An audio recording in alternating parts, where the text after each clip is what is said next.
I love it. Okay. Oh, sorry. Speaking of the Patreon email that you send out with what word? Hold on. What we're talking about? The email that you send out for Patreon. Yeah. That has like here's the show topics and here's new releases and videos we've put out and content that's coming up. That is banger. Oh, thank you. That is so well done. I'm so glad that I copied that over from Kit and Krista. Yeah. I think it's fantastic.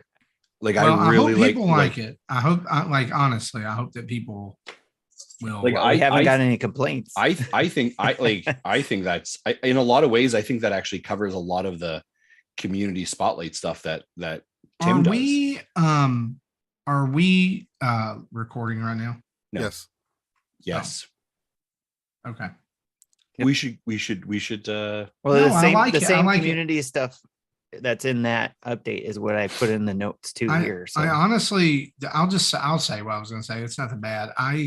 The only thing that I think that it's done is I feel like it somewhere along the line in that with us doing that update, it has decreased comments and it's decreased questions. However, more questions are being asked in Discord. So maybe not a bad thing. I think it's just really a trade-off. What I would love for us to, it's easier to find them in Discord than filtering through emails. Maybe on Thursday afternoons we start banging the drum for some outside the Patreon sphere questions, specifically on Twitter.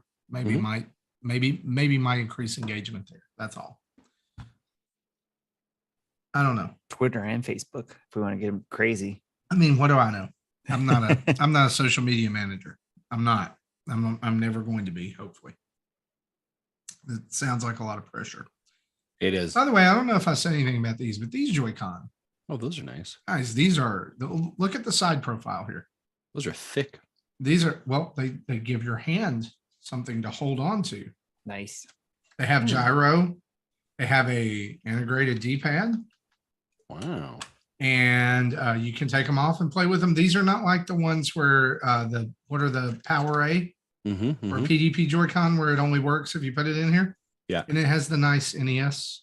Oh, I like those. I like the black and the red buttons. It's really cool. I did not expect them to be this thick. I like those. Are those the Bimbach? Another company makes. They're similar to the Bimbach. This is Bimbach. That's right. This is the clear Bimbach. Those are Bimbach Joy-Cons. Every one of them. Every time I see one, it doesn't matter what their name. They're Bimbach Joy-Cons. And then they light up the ring around it. Lights up too. Sides, so you can change it too, right? Yep. And you can change it and make it flash or pulse or whatever. Breathe. It's really cool. All right. Good show. All right. I'm ready. You guys ready? Yep. I'm ready. All right. 3, 2, 1. Welcome to Nintendo Dads, episode 389, recorded on August 25th, 2022. On tonight's episode, we talk about Sony wants more of your money, learn from Sakurai-san, and what we learned from Gamescom. Jesse, you know what to do.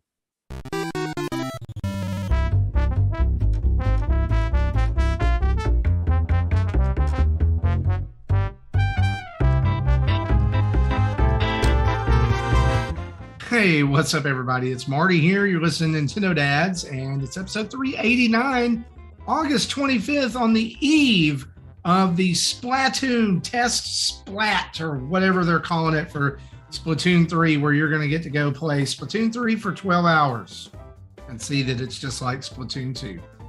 On tonight's show, we're going to talk about lots of stuff, including Sony being stupid, Sakurai, Gamescom, and I'm going to have all of those conversations with my best friends from the internet, your best friends from the internet. They're here. The whole cast is here. Everyone is here.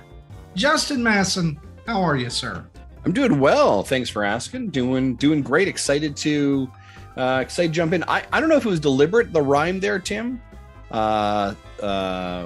Sakurai-san and Gamescom kind of had a little bit of the way you said, a little bit of a rhyming method there. I liked it. I liked it a lot.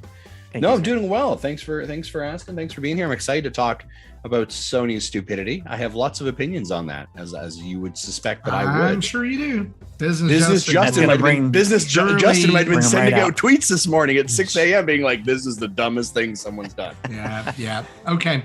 Well, let's save it for the show. Speaking of saving it for the show, 7-year employee of the month.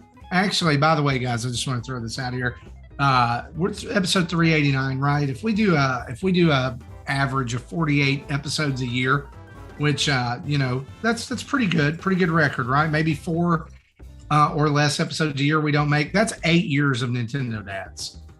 So we're gonna up his pay. We're gonna up the number. So Jesse, whatever you're making right now, go on and double it. All right. 8-year employee of the month or employee of the year, Jesse Waldack. How are you doing? Pretty good. I need to go back and find out when we started. I think it was October-ish. So yeah, we are getting close to that 8-year anniversary.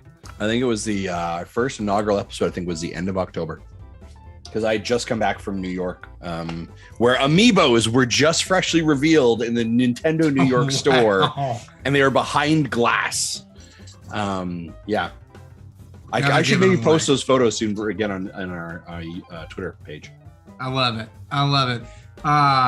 Also joining us on the show this evening, everyone's favorite Discord manager slash tech support extraordinaire slash hat wearing Tim Off. How's it going, buddy? It's going pretty good. Always glad to be here and talk with you guys to end out the week, to round out the week, especially if it's been rough. This week especially this is the highlight of my week. Yes, I'm looking forward to it, gentlemen. Yeah, so how about we just get right into it then without further ado. Let's do it. Let's go to the news.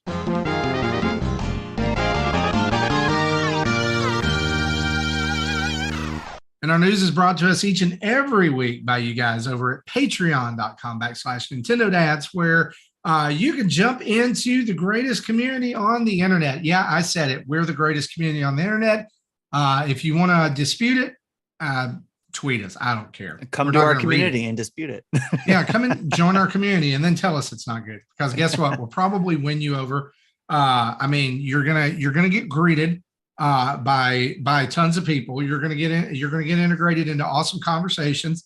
You're gonna see some deals. You're gonna see some steals. You're gonna see other things like what people have been collecting. Monthly mayhem is there, along with the bounty board and all kinds of other stuff. It's just, guys, something for everybody in there. There is something for everybody at the Nintendo Dads Discord. You can head over to patreon.com/Nintendo Dads and join up at $1, $5, $10, or $30 a month. It gets you instant access to the Discord and then a whole schwack load of perks that just scale with those things. And guys, we probably need to have a little conversation here. Some of the patrons in the Discord, some of the Nintendo Dads family, they've been kind of rattling their sabers, saying, "Hey, we might need another tier.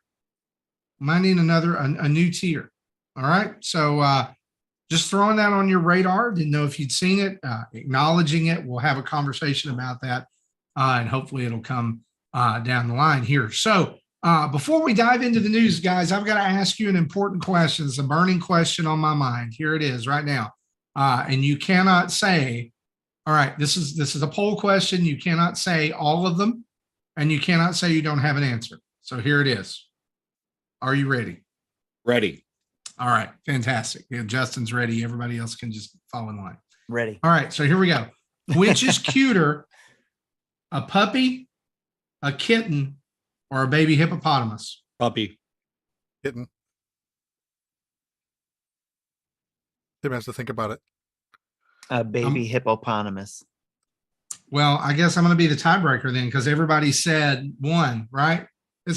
Everybody knows it's baby hippopotamus. Yes. My gosh, guys, have you seen them? Apparently I have not. That's why that little girl sang the song, "I Want a Hippopotamus for Christmas."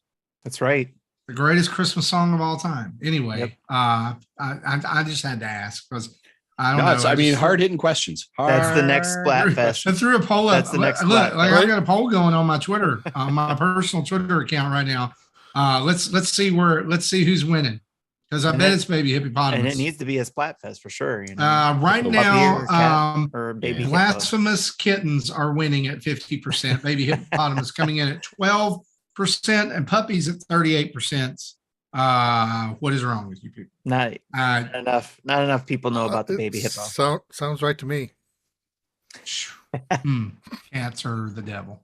Anyway, let's talk some news. Sony. That's what makes them so today. fun. I know this is non-Nintendo news, but I think that we can really talk about this because, guys, let's be honest. We know that somewhere down the line that Nintendo is going to have to raise prices because are they? Everybody else is. Okay. Well, inflation being what it is, we'll see. Anyway, Sony announced today a price increase for the PlayStation 5, ironically not announcing that they're going to make more consoles to get on store shelves. This is two boneheaded announcements from Sony this week. The first being a brand new Pro controller version of the DualSense 5 at Gamescom. Again, it's not consoles on shelves. And in Europe, Canada, Mexico, Asia, and Australia, a price increase will be coming in the near future. Per an article on IGN, we're not clear whether or not this price increase will come back down again.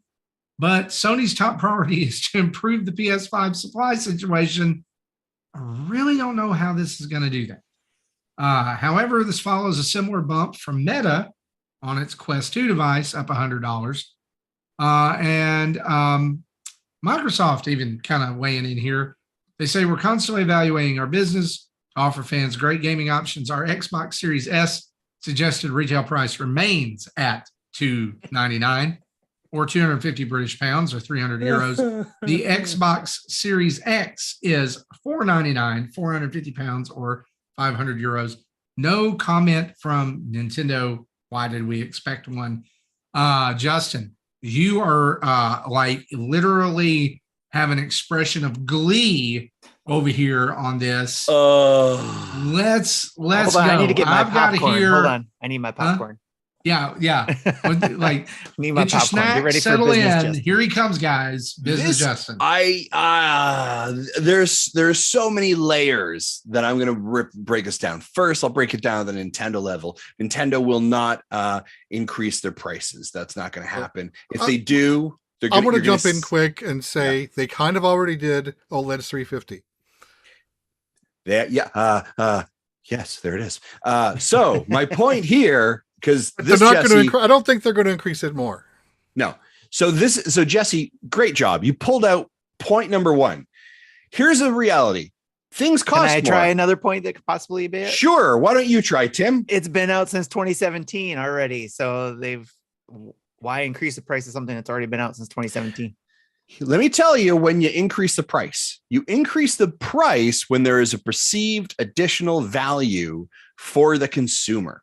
So you will increase the value or you increase the price when you do a generation cycle. If you're going to do it, that's when you do it. Or you do it when you have a Pro, an upgrade, an OLED. That's when you bake that price change in. Instead of just walking out in the middle of the street, banging your drum and saying, we're increasing the price because money is tight and hard and everything costs more. And now so does our stuff. This is like one of the dumbest moves ever. As an organization and a company, there's a reason you have a war chest, right? It is to survive some of the pressures around having potentially economic changes, right? You have to weather this. And by the way, this, do you know what it smells like? You guys smell that? Welcome to the PS3 era of, if you can't afford our console, you should get a second job to afford our console. This is a level of ignorance and stupidity by Sony.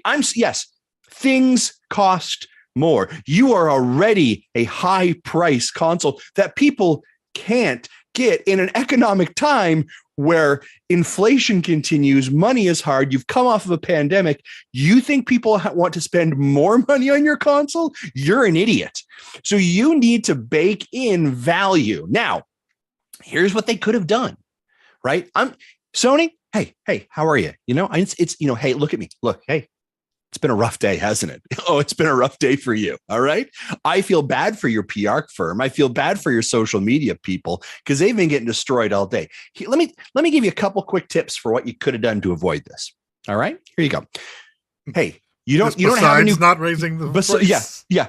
Option one, don't do it. You've decided to already do it, so we'll move forward. How about you bundle something into it and you give perceived value? So let's say something that doesn't cost you money, right? That doesn't actually cost a lot more. So what if you actually say, when you buy a PlayStation, we're including for an extra $50, 2 years of our PS Plus, right? You can do that. If you can add in a bundle or additional value, or by the way, you get a free game of your choice by, add it, we'll increase the value by $50, but you get 2 free games on our digital eShop. All right. You need to create perceived value. So you can make these changes, but you need to provide value to your customers to understand why they're going to do that. To come in the street, bang the drum and say, oh, things cost more, so we need more money, so we're going to increase our stuff. Woe is us. Woe is us. Completely ignorant. I want to interject here, and I want to say this, that the strategy for Sony does not need to be anything other than put consoles on shelves. That is, if it is, we are halting all sales until we can stockpile some to send to stores. That's what has to happen, guys. I'm looking especially right for the now, holiday. I cannot even find a PlayStation 5 on a retail site to remember what the original price is, because all of them are being sold by Pro Electronics Distributing, fulfilled by Walmart. All kinds of stuff like that. The fact of the matter is that a price increase at this point is only going to do one thing, which is increase aftermarket prices as well, which is going to make them even harder to get. Yeah, this is, I mean, I have said it for a while now that, and look, you could cite sales numbers, you can do whatever, and I get it. It happened during a pandemic. I know somebody's going to come at me and they're going to say that, but here's the bottom line. Can we now say that this launch of a console, PS5, has been one of the most bungled launches in history? Oh, yeah. Oh, for sure. One of the most inept launches in history. Guys, I can go to Walmart in any town I want to in East Jabumble, West Tennessee, where I live, right? And there's Xbox Series S's sitting. You can get one. If you want to go next gen with Xbox right now, you can do it for $299. And that, Martin, I'm glad you brought that up. And that is why I am sure this morning, Phil Spencer got up, he opens up Twitter, scrolls through and finds this, puts the phone down or quickly picks the phone, dials just marketing. Before or after laughing? Oh yeah. He laughed, had a good laugh. He probably just said, we just won, right? He just called and was like, you're going to get asked if we're increasing the price. And the answer is no. And as a matter of fact, we're going to position ourselves why we continue to be the best gaming or the best value in gaming, and why if you want to play next gen console, you want to play next gen games, you've got them here. And by the way, Game Pass has that. And by the way, we're going to continue to sell Xbox Series S's at an alarming rate. Why? Because he understands players, he understands what they need, and he understands the market. You cannot, in a recession and or an area of inflation, say you're going to increase your prices. No, that is not what you're going to do. So the Xbox team did exactly what they had to do. You just don't need to step on the rake in your yard.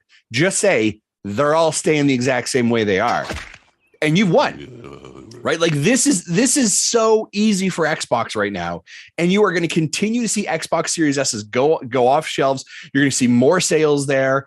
Here's the crazy thing. I want to throw this out here. This move for a higher price comes amidst Sony.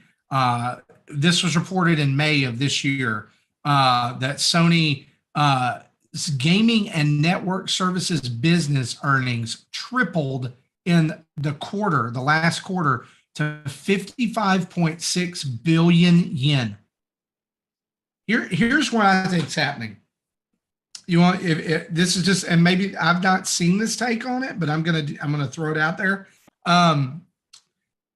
It's like Apple.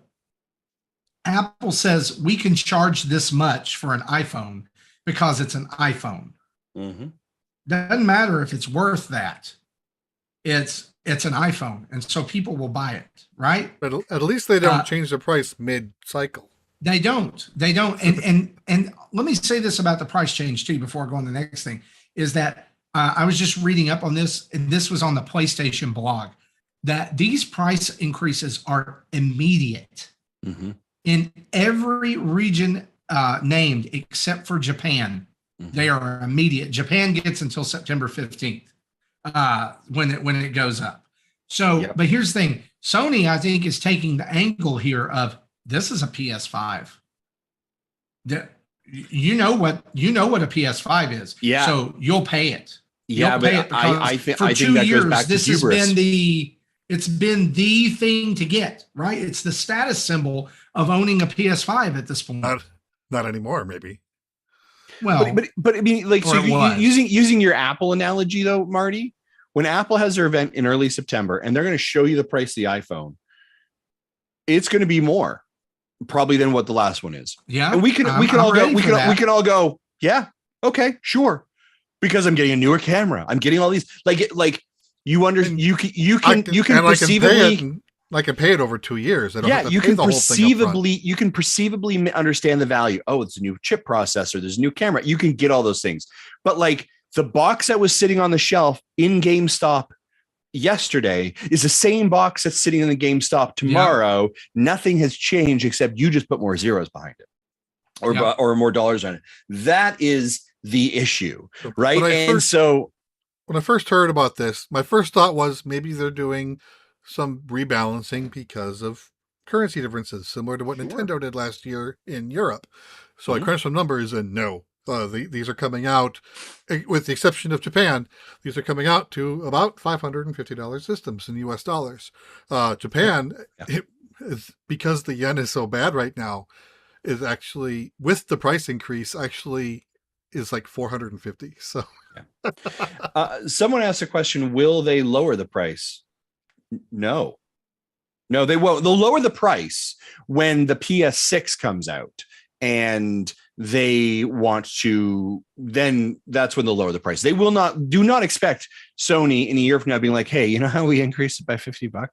Yeah, we're going to lower that again because the world economics are great. That's not going to happen. All right. If they've set it at that price and people are buying at the price, redesign. Exactly. If they do a redesign, maybe, but do not expect them all of a sudden to lower price on that one. That ain't gonna happen. Because if they do the redesign, they might be able to then say, okay, we did the redesign, we got newer components or different components that are more affordable, so now we can charge back to the normal amount or something or whatever. Yeah. But So, but also. Like, you'd only lower the price if your console's in trouble. Like GameCube lowered their price down to $99 for a while, but the Wii was $250 until really late, until the crap Wii Mini, which was I think $99. Nintendo. The Wii U never had a price drop. The Switch never had a price drop. Yeah, Nintendo very rarely does a price drop for their systems. They very rarely price themselves completely ignorantly. I think the only example I ever saw that was the 3DS. When they were like, ooh, we did bad here. And then they knew that so there was a lot, like there is a threshold and a line that you believe there's a value you believe is worth it. And I think that they recognize they stepped over that line. So they had to do the ambassador program. They recalibrated, right? But it's very rare that they go that way. I think Sony is just, the hubris on them right now is just like, oh, well, we're just going to keep doing this. Now, here, the reality is, here's the harsh reality is this. Doesn't matter what the price is, people are going to buy it. People are going to buy it. If it's on the shelf, they're going to buy it. Right? So if 2 years of this pandemic has taught us anything, it's that people are going to buy it. It's if being a Nintendo podcast, it's taught us anything, people are going to buy it. People are going to buy it. This isn't going to stop anyone, but it might, it's not going to stop anyone. But I think that when money becomes tighter, right, when you have to make changes in economic decisions, when little Jimmy and Sally want a PlayStation for Christmas, and mom and dad going to GameStop and is like, well, hold on a second.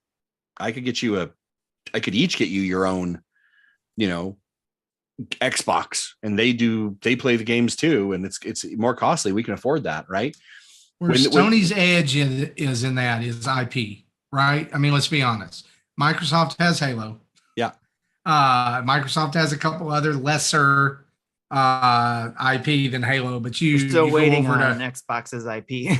Well, you go over to Sony and they have Spider-Man. They've got Wolverine coming. They've got Horizon Zero Dawn. They've got The Last of Us, Uncharted, God of War. They have the games that most people are looking for, and it's funny to me that this price increase comes right before God of War Ragnarok hits. Isn't that interesting? Yep. This could have, honestly, you've got what, 4 months left in the year, 5 months left in the year, or whatever. Why could this price increase not be like effective January 1, 2023? This brings up, possibly we already gave the answer to this, but let me ask it from Solo something. He asks, do you think console price hikes are understandable, or do you think it's evil empire corporations using canned reasons to justify better profit margins? I think they're reasonable and understandable when there is a value to the client, to the customer. I use the OLED as an example. I got a better switch or better speaker. Let's just use that. It was a $50 increase. I got a better screen. I got a better speaker. I got a better stand. Yep. And I got more memory.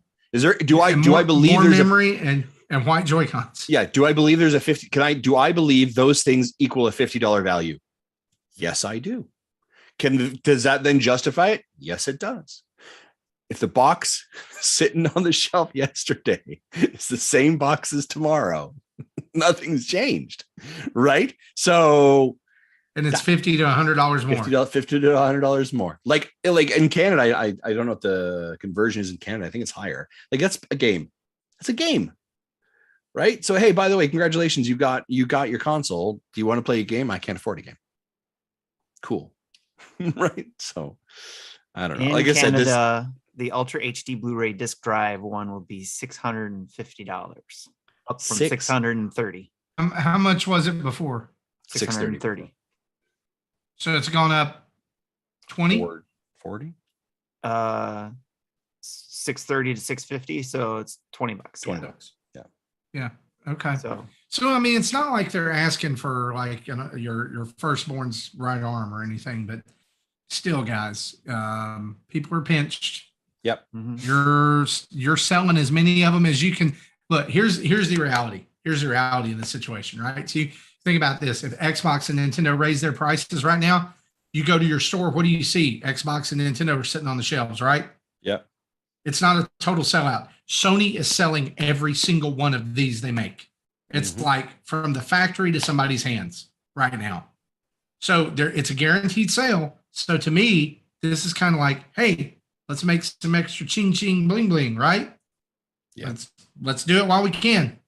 So we're all leaning towards the evil empire corporation. Oh yes. What do you say, Justin? What is it you say all the time? Corporations are not your friend. Aren't your friend. Can we get a shirt? Can we please do that? I think that's a great idea. Corporations are not your friend. Business Justin. Justin in a suit with a little pencil pointing. Yeah, we've got that one from Justin in a suit holding with a hat. With Justin wearing a hat. Yeah, business Justin. I like it. Can we hit that? Can that hit our store, our shelf tomorrow, our merch shop tomorrow? There, Tim. We can do that one, right? That we own those rights. Those are fine. We're not going to get that pulled, right? Hey, yeah, I'll just make a shirt template in Canva. How about that? There you go. We'll throw it out there. All right, let's move on and talk about something else, maybe a little more cheerful. Gamescom is going on as we speak, and the Open Night Live was this week. By the way, I want to sneak in a little thing here that Evil Uno and Colt Cabana from AEW Wrestling showed off the first preview of the AEW Fight Forever game. Showed the first match over there. Nice. Pre-open doors. You can go find that on AEW Games Twitch account. It looks The models fantastic. didn't clip all over the place. Guess what? If you are a fan of the old N64 No Mercy WrestleMania 2000 style games, WCW, NWO, back in the day, you are going to like what you see there. It's fantastic. But anyway, we are going to talk about our thoughts about Gamescom, and I want to lead with this question. All right. Actually, two questions from 16-Bit Nomad. The first one he asked is this. After watching Gamescom and Summer Game Fest, the amount of space/horror/zombie games announced was surprising, especially the horror-based ones. Don't get me wrong, I love space and zombies. Waiting on a proper Colony Wars reboot. But it seems like that is all game companies seem to be focusing on right now. And while I enjoyed games such as Dead Space back in the day, the horror genre has become a little too gory for my taste. Maybe I'm just getting old. Which leads to my first question. Why such a focus on zombie/horror/space? Where are the action/adventure games that I can share with my children? His second question. They're on Nintendo systems. That is correct. There's the answer. No, we'll come back. His second question was, and many of these were announced for next-gen consoles/PC only. Not much announced for the Switch, which leads to question number 2. Are we getting closer to the Super Switch announcement? Let's answer his first question. Zombie space horror. Why is there so much zombie? Why are there so many zombies in space? Scaring people. I think the zombie question is kind of easy, right? So really, if you think about game cycle or game development cycle, can be 3 to 4 years, right? Give or take the game, depending on the cycle and the size of it. So let's say 3 to 4, right? And I think you go backwards and you say, like, what was trendy back 3 to 4 years ago? 4 years ago. Zombies, Walking Dead, all of those things, right? So someone's like, people still watched The Walking Dead back then. Yeah, right. And so I think when you think of development cycles of a game, you kind of have to look back a couple of years and say, like, what was popular at that time, because that's what's coming out now. So everyone was like, let's ride high on the zombie train because zombies are making bank. Everything is zombie. Everything, that seems to be where we're gonna ride the coattails of The Walking Dead or whatever it is.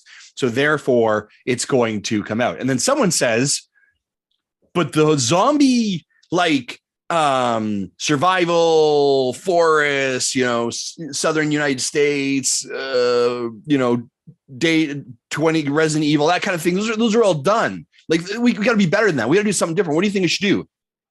You know what we should do? What if we put zombies in space? And everyone's like, whoa, wasn't there a game like this a long time ago? I think it was called Dead Space. Did Dead Space do well? Dead Space did well. Oh my gosh, no one's doing that. We should go back and do that again. And collectively, 3 or 4 companies around the world had the same idea at the same time, and they all incubated at the same time and came to fruition. And that, ladies and gentlemen, is Gamescom. That's what has happened. There's an asterisk to your story. Dead Space was good until EA got their hands on it. Wah, wah, wah. Isn't that how that normally works? Exactly how it works. Here's the deal, that was guys. EA, right? I want to say that I totally 100% agree with Justin's assessment there. All you have to do is look back and know that some of these ideas have been brewing for years, right?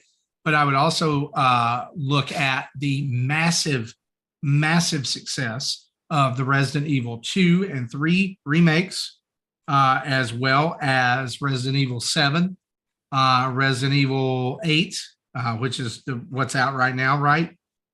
Those have been multi-million sellers for Capcom. So what's in those games?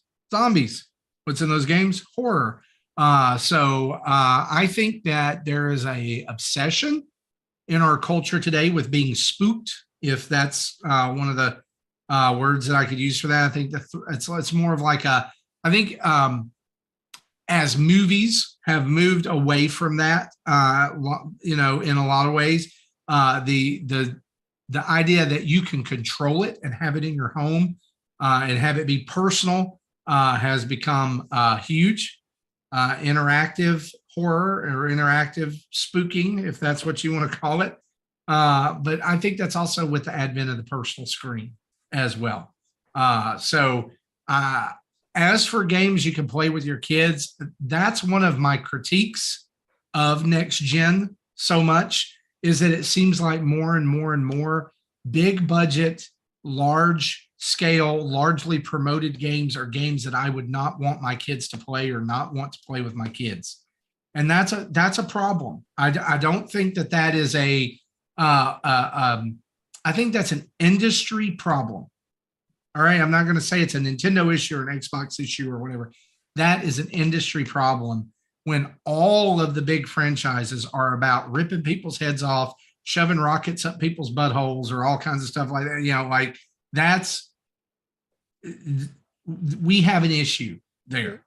I agree with you, but putting on the business hat, because I have one of those too, if the median age of gamers is in the 30 to 35 range, so we are up in the greater than 50 percentile, that means your children up to 18 is in the 15 to 20 percentile at most.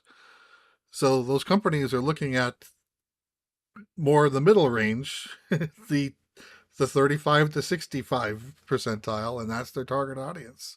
Yeah, they don't care about the children. They just I get that targeting where the players are.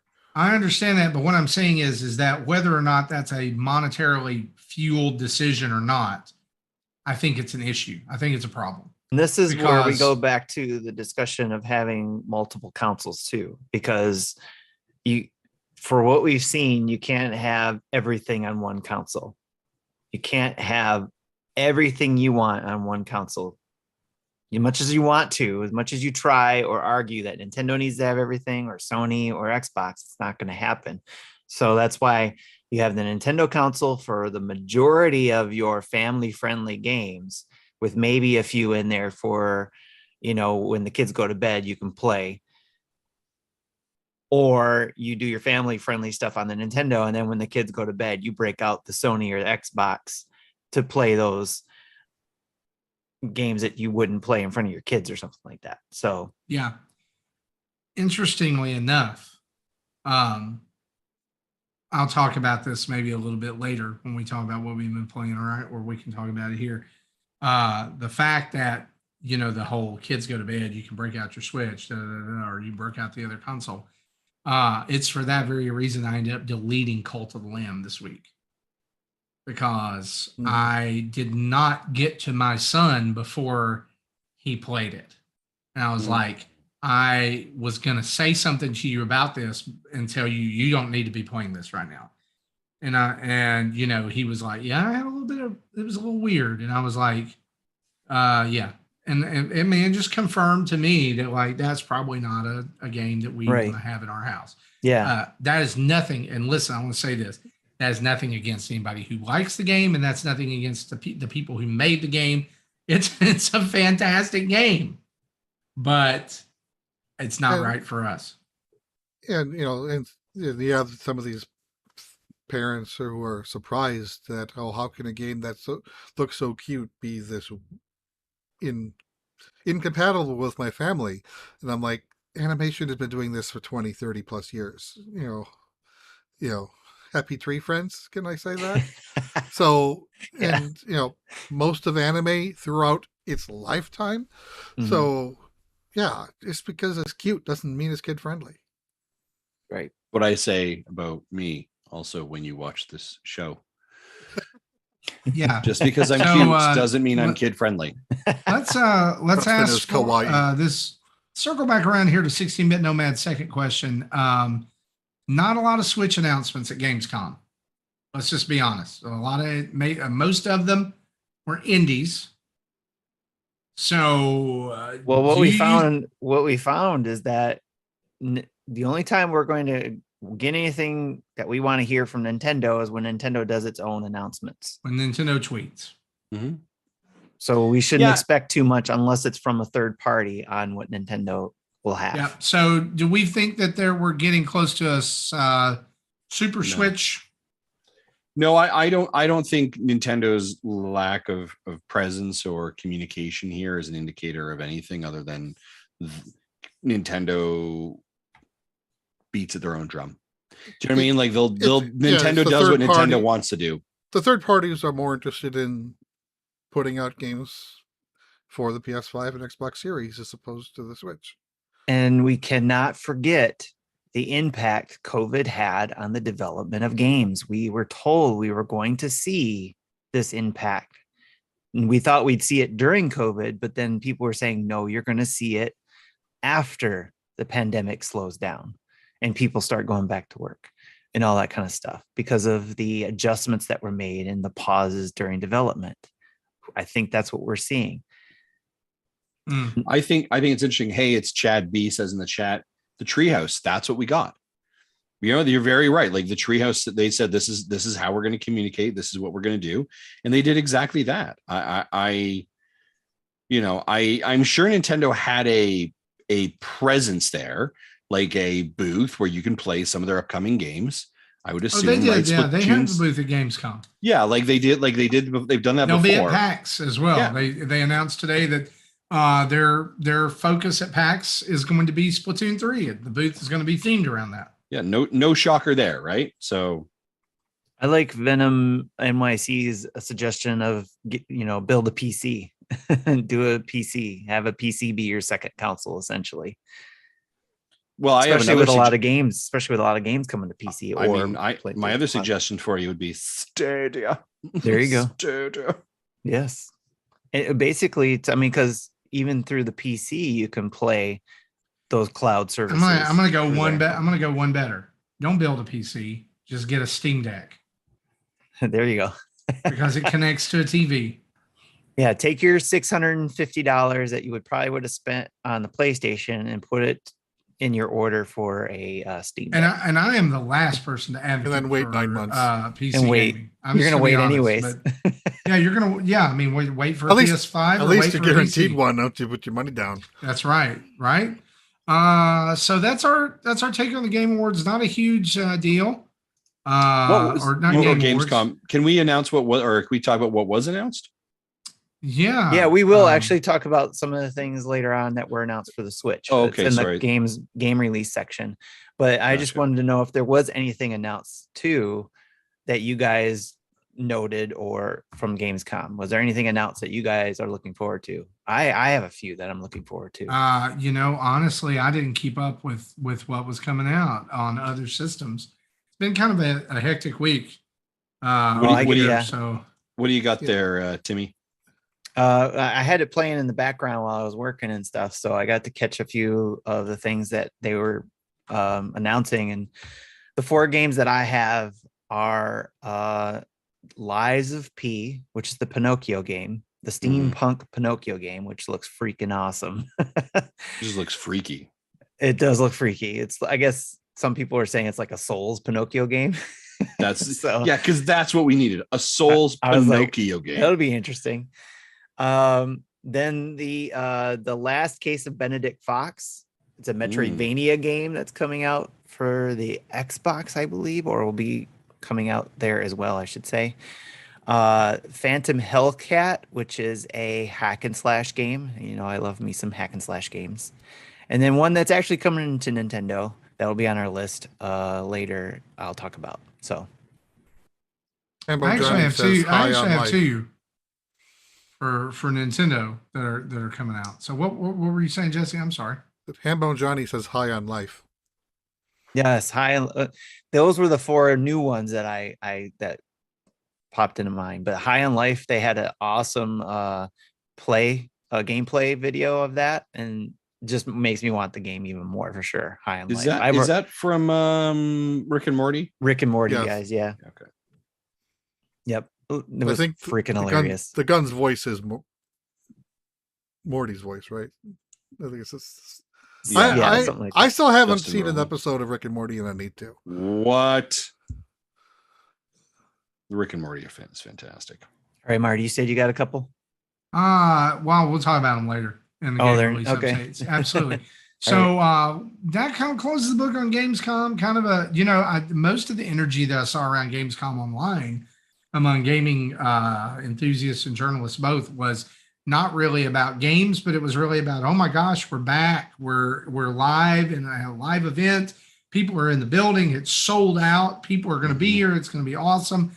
One person was talking about how when they started seeing the footage and everything, they were getting kind of emotional. Just like seeing that happen again. And I agree. Like cool. I'm glad that is able to happen, even if the announcements didn't seem to be anything that I might really care for. Couple things in the chat here that were mentioned a couple times. Kojima's podcast was mentioned, and the Pokemon car was mentioned. The Pokemon car. Yeah, that's right. The Airman. Pokemon car? Yeah, the mini Airman. I think it was. It's a Pokemon concept car you can hook a game console up to. And it's an electric car. So it has a built-in projector. That's, yeah. It was pretty cool. Yeah, I don't love Pokemon that much. I mean, like, if you want to make a car themed after something, guys, Transformers. Let's go. All right. Anyway, it sells itself. Speaking of games, the Game Awards have been set. You know, Game Awards are gaming's longest commercial where we give out a few awards. Scheduled for December the 8th, 2022, with probably 400 billion first look world premiere. And probably more disappointment from Nintendo fans because we always build ourselves up and think that it's going to be really big, and then it's either Cranky Kong or Bayonetta 3, and it doesn't come out for 4 more years. It's always a montage. I'm going to go ahead and tell you guys, I am not sitting through that live stream this year. Not. Oh no, we already said that this past year that we'll do highlights. We'll talk about it. Yeah, after. We'll talk about it. The Game Awards show is on a Thursday, so we may be doing our show we'll do the end of it or after it's done. Sure. But yeah. Sure. Also, just some other little news roundup items here. Masahiro Sakurai has created a brand new YouTube channel after stopping his daily Smash screenshot updates. This YouTube channel is about game development concepts, and it also has it garnered over 250,000 subscribers in less than 24 hours. Yep. I want to highlight something that Kit Ellis said about this, that he basically tweeted, it's really cool to see game developers talking about making games again, especially Nintendo developers, because it seems like so few Nintendo developers talk about their games anymore as they're in development.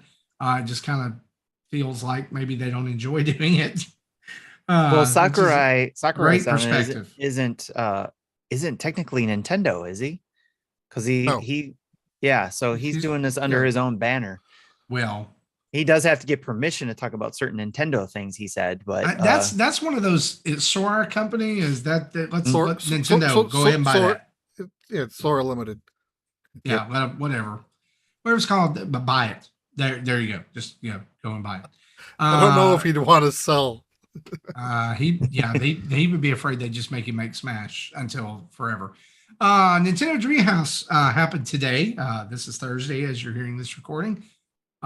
This morning took a deep dive into Splatoon 3 single player mode, as well as overview of stages and strategies for the Splatfest world premiere, which is happening this weekend, and the world premiere of live gameplay for Square Enix's Harvestella, which is a Nintendo Switch exclusive. I didn't get to watch this. I have not gotten to watch it. Did anybody?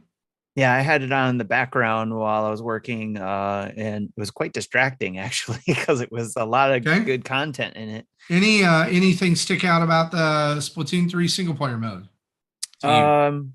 What I liked about what actually stuck out to me was the ability. I don't know if this is good. I think they said this would be something you can do. It's part of one of the, I forget what they called it. They had a name for it, but you can actually go and scout out the board, which they were doing in the deep dive. They were scouting out the boards and stuff like that. They did show off a little bit of that single player at the beginning. And what I liked about that was that, again, it is basically just a get you used to, the game and the mechanics and all that kind of stuff. And one of the things that they did was a rail shooter exercise where you were basically kind of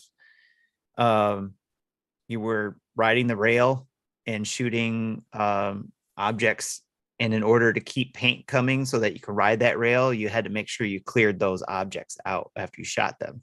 And if you missed and hopped over to the next rail and you didn't get enough of those objects, you fell in the water and you had to start all over again. So that level looked pretty tough. But I think that was later on too. He skipped a few levels and replayed that one. So, but they did show off some of the newer weapons in there too. And in the area, and this might have been part of the I think it was part of the overview and stages strategies section, but they did show the arena area where you can test out your weapons and test out how to use them and all that kind of stuff, which was also pretty cool.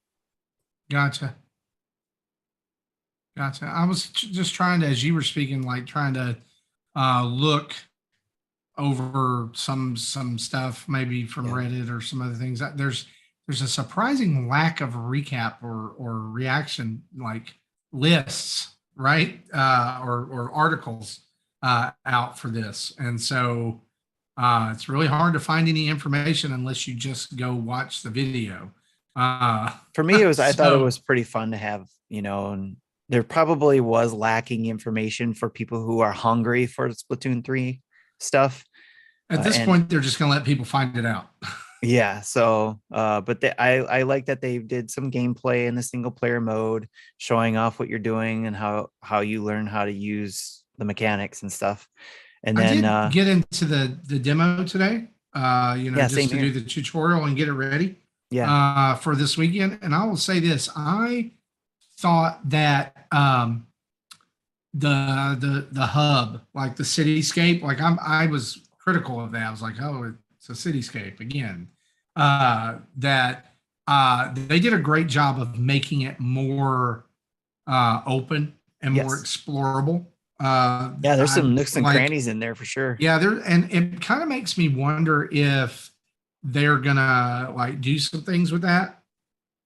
And once the game launches, I would love for them to. It kind of reminded me, if I know you've played this, I think, Tim, Stray.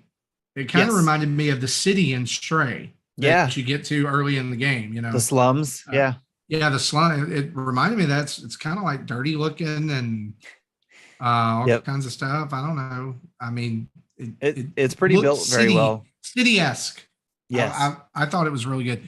I thought that the way that they did the tutorial at the beginning was really neat.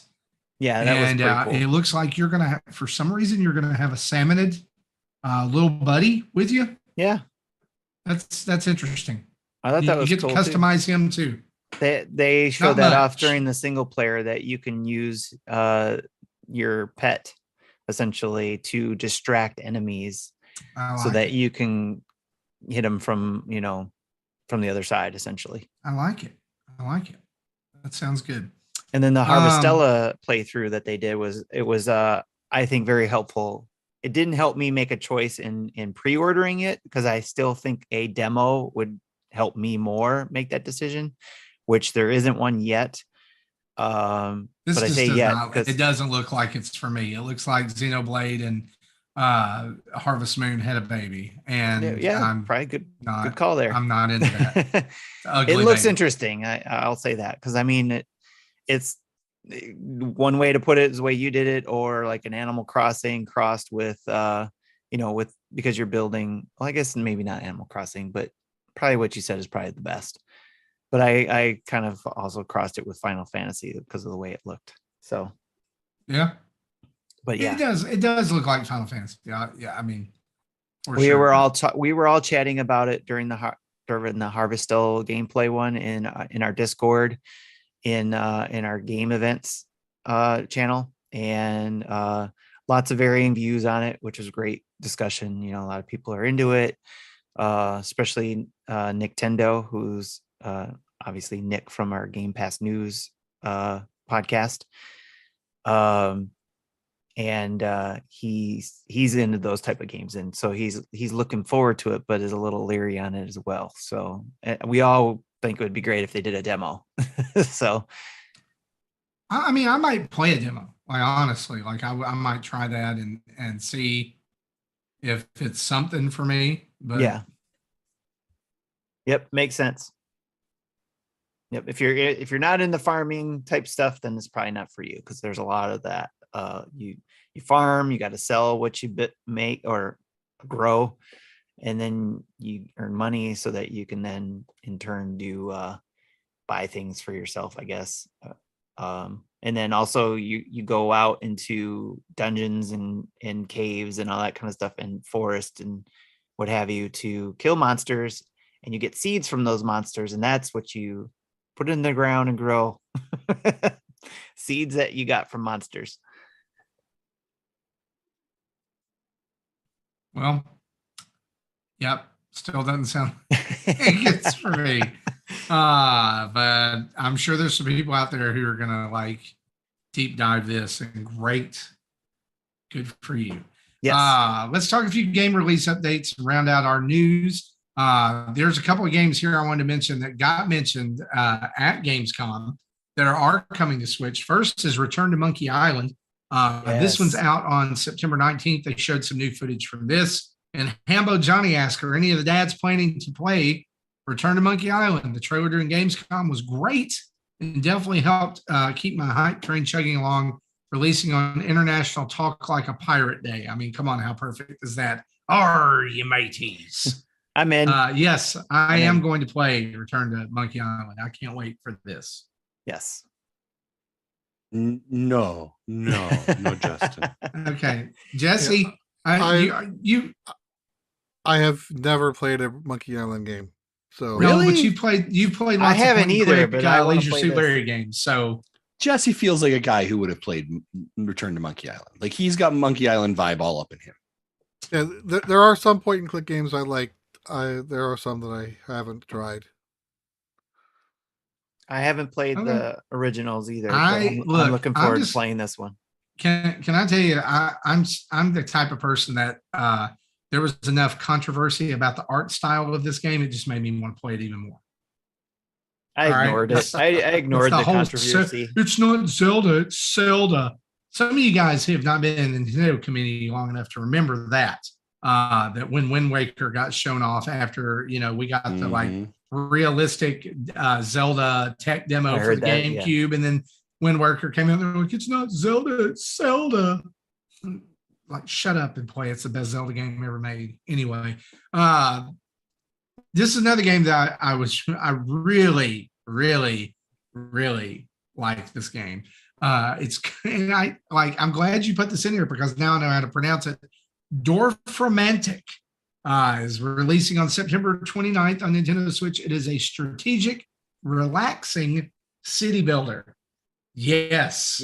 All the boxes are checked. I'm in there for that. I'm in it. It kind of reminds me of the Islanders, that came out not long ago, the indie on the Switch, where you built the little island and built it up as far as it could go before you ran out of space. I love that game. Love it. Also shown off with some new footage at Gamescom, Sonic Frontiers, as well as a trailer that dropped this week that accidentally leaked its release date, and then Sega had to confirm November 8th. And guys, I'm going to say something here. Say it. I think that this could be Sonic's revival.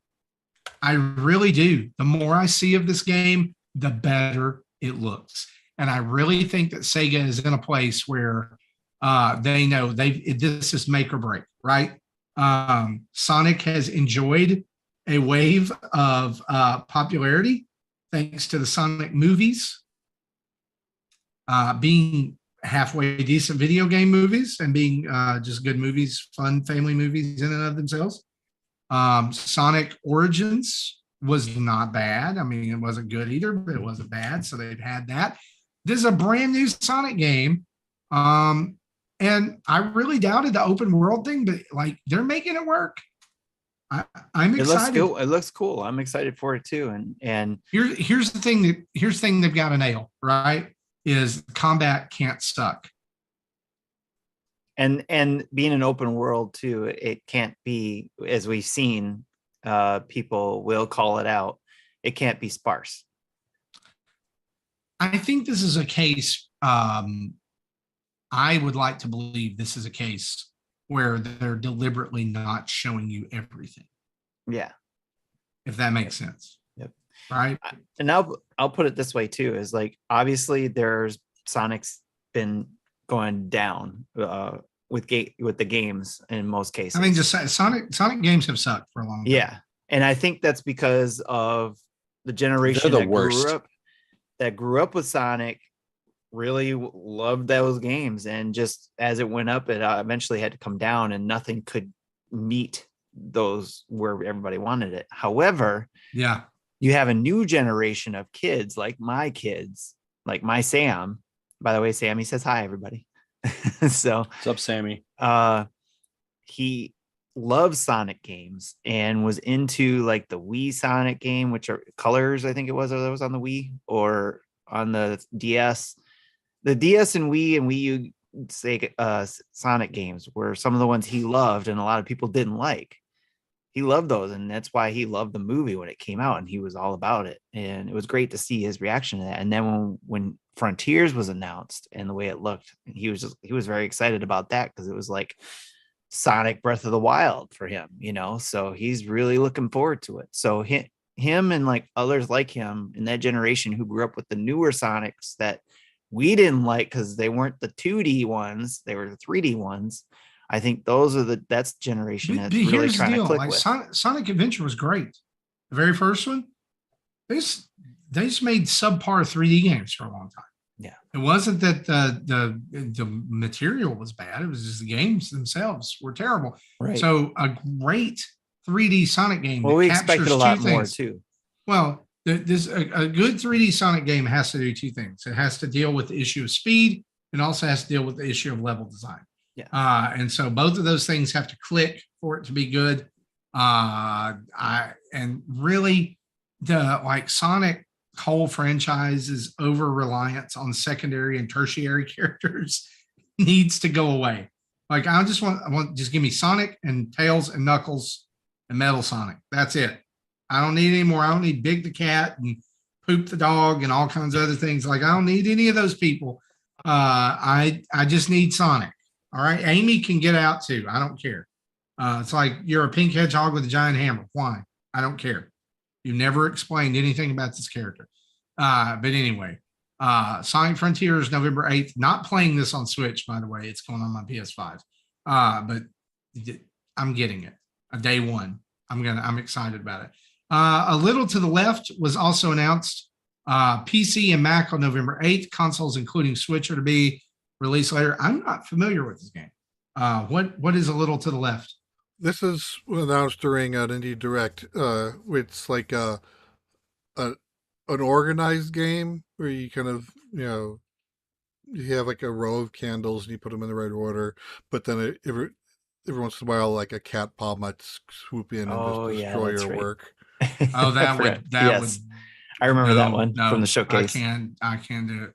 That's the one game we've talked about so far tonight that I'm interested in.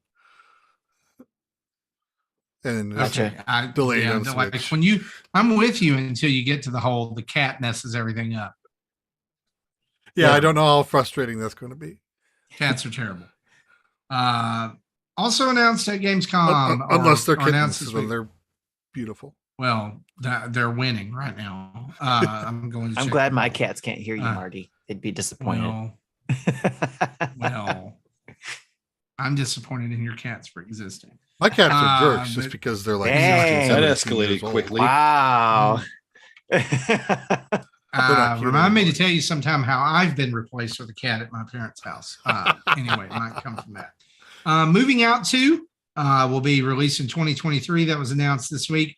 The original was a fun couch co-op, kind of a unique thing. Like I really love the concept of we got to get this couch out of this house and throw it in the back of the truck, no matter if it fits or not. It's right. as long as it dings, it's okay. And then also new Tales from the Borderlands, and this one is coming to Switch, October 2022. I believe this was revealed this week by a Nintendo tweet. It was revealed at Gamescom. It was revealed at Gamescom. Yeah. Yeah. Gamescom and Nintendo followed up on their Twitter. Yes. And pretty you close after can that. right now pre-order it, and you can pre-order it separately, but there's also a bundle if you don't have the original Tales from the Borderland available as well. So if that's something that you are interested in, you can get the bundle. Okay. So there you go. Well, guys, that is our news for this week. Let's take a quick little ad break from our sponsors. Ladies and gentlemen, today's show is brought to you, well, by Manscaped. Big thanks to Manscaped for their continued support of Nintendo Dads. Now, of course, ladies and gentlemen, we talk so much about Manscaped, and it's getting close to, it's getting ready to be school season really soon. Maybe you're stocking up, you're getting ready to go back to college, university, you're heading to a new place, you're maybe wanting to start fresh and new. I encourage you to head over to manscaped.com, use the code NINDADS, NINDADS, for 20% off and free shipping, because they have some amazing products for you to get a hold of. Maybe it is the crop preserver, some nice ball deodorant because it is hot. Maybe it's the underarm deodorant that's fantastic. It's the 2-in-1 hair wash, the body wash. These are all fantastic products. And hey, it's getting to be winter soon. It's coming up, believe it or not. You got some chap lips. They've got some amazing chapstick there for you as well. So they've got these amazing products, but of course you want to look your best and feel your best. And so sometimes that involves a little bit of manscaping and self-care. So don't forget to use the Lawnmower 4.0 for that nice nick guard protection product so that you can take care of whatever kind of body hair you might have. Now I'm going to say this, maybe you're using the same trimmer that you currently use on your face downstairs. Ladies and gentlemen, that is gross. Get a proper trimmer, and Manscaped has you covered by using the Lawnmower 4.0 that is specifically and specially designed to ensure that you avoid those nicks and snags in areas you don't want to have nicks or snags in. So make sure you have one for your properness downstairs. And of course, to get 20% off, head over to manscaped.com and enter the code NINDADS, NINDADS, for 20% off and free shipping. Big thanks to Manscaped for continuing their support throughout 2022 as one of our sponsors. The other one as well, ladies and gentlemen, not Manscaped, just talking about Manscaped, Gooder. If you're watching the live stream right now, I've got some fantastic Gooder glasses. These are the blue light blockers. I have been wearing these for the last 2 weeks, and every time I get on Zoom calls, everyone's like, man, I love your glasses. Those are fantastic. I was like, I know they're fantastic. They're from Gooder, and let me tell you why I love them. 2 reasons. One, I have significantly less eye strain at the end of my day. I sit in front of 3 monitors all day. My eyes are in front of screens all day. I've had significantly less eye strain and significantly less headaches as well when I'm using my blue light blockers, which are fantastic. Now, have I also grown a tail? Maybe. I don't know. Are those things related? Potentially. I can't. I've talked to Gooder. I've sent them an email about it. They said we can't confirm or deny they're related, but congratulations on a tail, and you look good with a tail. And I say, of course I do. Also, if you're interested, I am campaigning to be a Gooder model. I'm an unofficial model currently. You can see me on my Twitter page sporting some fantastic Gooder looks, like the Crushing It, Orange Crush. And these are fantastically bright orange crush with some blue lenses. I love them. Now, here's the thing. I've talked about these BFGs. These are bigger frame glasses. I've got them because I got a fat head. Right? Marty's got a fat head. He knows what's going on. Well, ladies and gentlemen, maybe you're like, hey, I don't have a fat head. I'm not like you guys. Well, good news, because Gooder just announced their new brand, LFG, Little Effin' Gooders. And that's for people who actually have a little bit of a smaller head. Or maybe you're looking to pick up sunglasses for your kids. These are going to be fantastic sizes as well.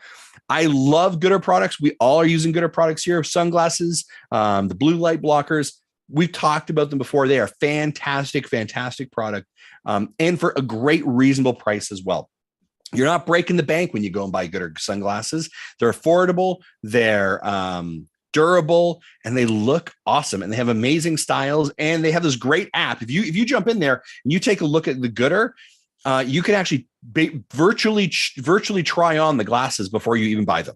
They have that function. They have that option. Make sure you try that out and get the glasses that you want and look best in. And of course, you can use the code NINDADS, NINDADS, at checkout for Gooder for 15% off and free shipping for orders over $50. Big thanks to Gooder for their continual support. And hey, if you order a pair of Gooders, I want to see you put them on and send us a photo, tag us, tag Gooder. Let's see those amazing looking glasses throughout our community. Back to you guys. Before we move on to the next section, I wanted to say that New Tales of the Borderlands has the release date of October 21st. So I checked on the eShop page, and it did have the specific date. That's the same day as Persona 5, so you know which game I'm playing. Butternog says the Handsome Jack Borderlands Collection 2 is only $10 on the eShop right now. And Marty, you're muted. So I am. All I said was I'll be getting Persona 5 as well. So, well, guys, let's move on. Let's talk about some events, shall we? Do it.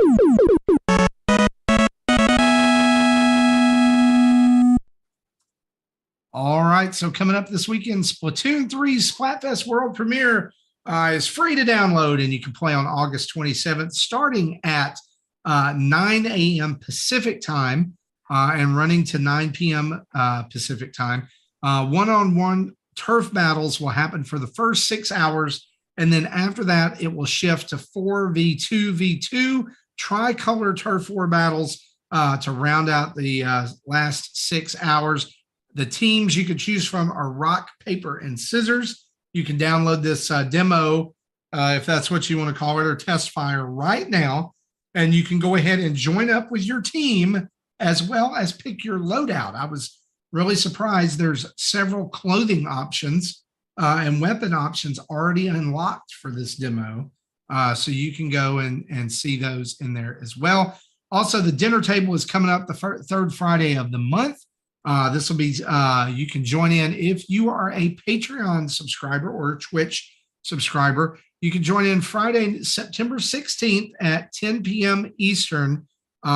This is where our community gets together to chat and just basically hang out. It's like sitting around the dinner table with your good friends.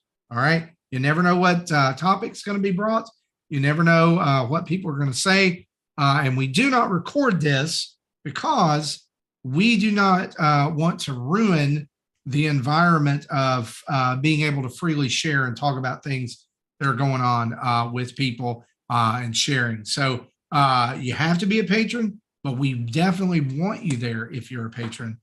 September 16th, 10 p.m. Eastern. Also, it is not too early to start thinking about Extra Life, which is going to be the weekend of November 5th. And big news here is if we recruit 7 new team members sometime in the next 30 days, the team will start with $100 USD, and each team member will get $10 USD to start. So you will get a start to your fundraising already. And guys, let me tell you this, there is no amount that is too small or too large to fundraise with Nintendo Dads. We have been pretty aggressive about Extra Life the last few years. And hopefully this year we've got some big surprises coming up for that. And so here's how you join the team. You go to our webpage, nintendodads.org, and then the upper right-hand corner of the page, you can click on the Extra Life link there, or you can go to extra-life.org and search for Nintendo Dads, all one word, and the team name is Nintendo Dads 2022. And you just click join, and you can be part of that. Again, if you just want to help by joining in, some people, like, I know it's supposed to be about streaming. You don't have to stream. You could just get some folks to send some money, or you could say, hey, I'm going to try to raise $50 and or $100. And if I do, I'll eat this one chip challenge and do a video of it. If you do things like that, we'll feature you on our YouTube channel. We'll feature you during Extra Life. But whatever you have a party at your house, have people over, and you have a one of the things I've wanted to do with Extra Life is they've been for the last few years breaking into the board gaming space. With tabletop Extra Life, you can have people come over. It would be a really cool thing to say, hey, like, we're going to have 10 people over. We're going to charge everybody $10 each to come. That's going to cover your snacks and stuff, but maybe have people bring stuff. I'll teach you how to play some games during that time, and boom, you've raised $100, right? So you can do whatever. We would love to have you on our Extra Life team. Those are our events. It's now time for Justin's favorite segment, Jesse's PokéMinute. Pika, pika, Pikachu. I hate you all. Upcoming Community Day dates for Pokemon Go. That'll be Sunday, September 18th, Saturday, October 15th, Saturday, November 5th is a Community Day Classic. So right in the middle of Extra Life. So we'll see what happens with that. And then Saturday, November 12th. Additional events will take place on these 2 days in September, Saturday the 3rd and Sunday the 11th. More information on those will be available later. The Pokemon Go Fest 2022 finale event is this Saturday, the 27th, from 10 a.m. to 6 p.m. local time. Trainers who purchased the event ticket for the June Pokemon Go Fest event will have access to this event at no extra charge. Trainers who did not purchase an event ticket in June can purchase one for this event for $10.99. Once an event ticket has been purchased, additional event tickets can be gifted up to 3 times to friends at $4.99 each. Event details for everybody, whether you have an event ticket or not. There'll be special research Ultra Incursion Pheromosa will be available. Taking snapshots of your Pokemon will reward you with surprise encounters. Habitats will change every 2 hours. It'll change the Pokemon that appear in the wild and which Ultra Beast will appear in raids. From 10 to noon is Pheromosa. From noon to 2 is Buzzwole. From 2 to 4 is Xurkitree. And from 4 to 6 is Nihilego, plus the previous 3 as well. If you are a ticket holder, you'll get up to 9 free raid passes by spinning photo discs at gyms. An extra 5,000 XP is earned when you complete an in-person raid. Incenses will last for 2 hours, 3 times XP for spinning photo discs at Pokestops and gyms. Egg incubators will be twice as efficient. Previously caught Shaman can have its form changed from land form to sky form. The following unknown will appear in all habitats: B, G, N, O, P, S, and X, with N and X being able to be shiny for the first time. Pokemon attracted to incense will change with each habitat. And there'll be 3 additional exclusive special researches available after completing Ultra Incursion Pheromosa. Each new special research will unlock with the new habitat and must be completed before the habitat changes in order to receive the next special research. Complete them to earn Skyform Shaman, in-game items, and exclusive avatar items. All right. That about wraps that up, which was a lot of Pokemon this month. Well, and I plan on doing a live stream, but since this is also the same day as the Splatoon, I'll be streaming it on my channel with having the Nintendo Dads co-stream it. And then if y'all start streaming Splatoon, then you'll just take over the feed, and I'll continue on my own stream. Gotcha. Our intention is to be streaming Splatoon, by the way. I saw someone in the chat ask if we're going to be playing. So that is the intention. I think Marty and myself and maybe Tim, but I think just Marty and I are going to try. I think Tim, you said you're busy, so we're going to try and connect for. Yeah, it depends on what time you guys are doing it. So yeah, get an hour and a bit in, and you can catch us on Twitch and on YouTube for that stream as well.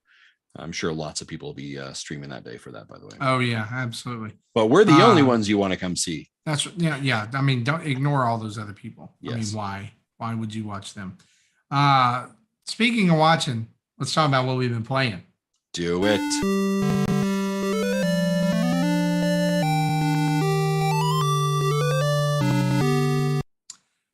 Hey, how about we start with you, Justin?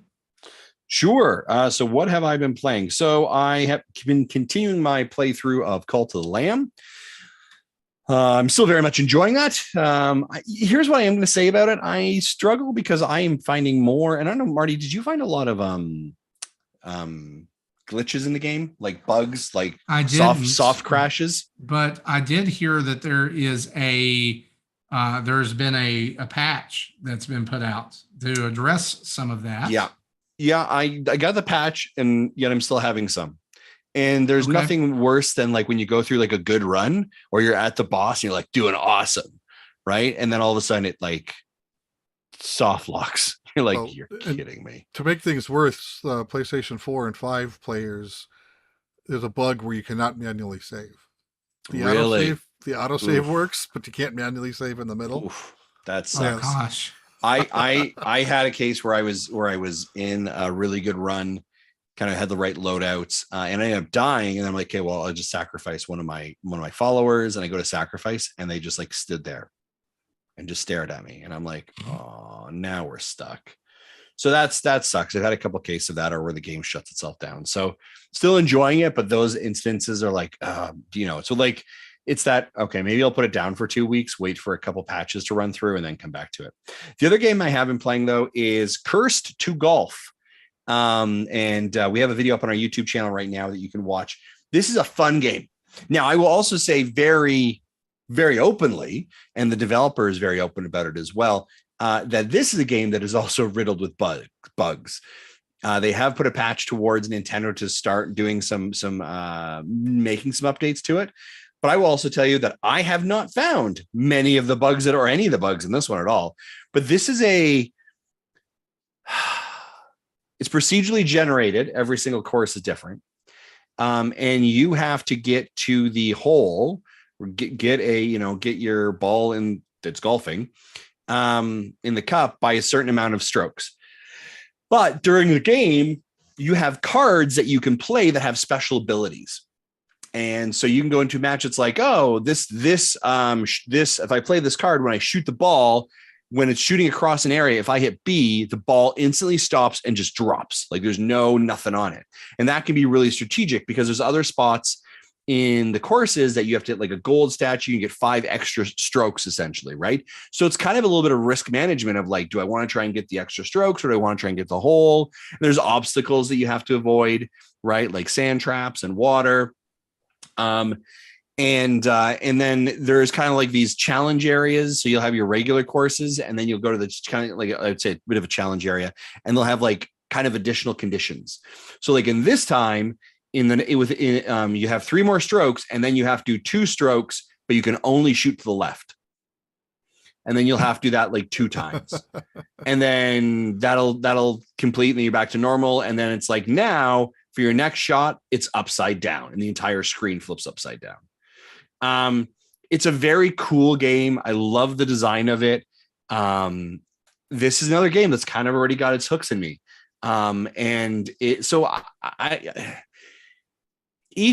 Each area is, you have runs, right? So sort of like a roguelite with card game elements.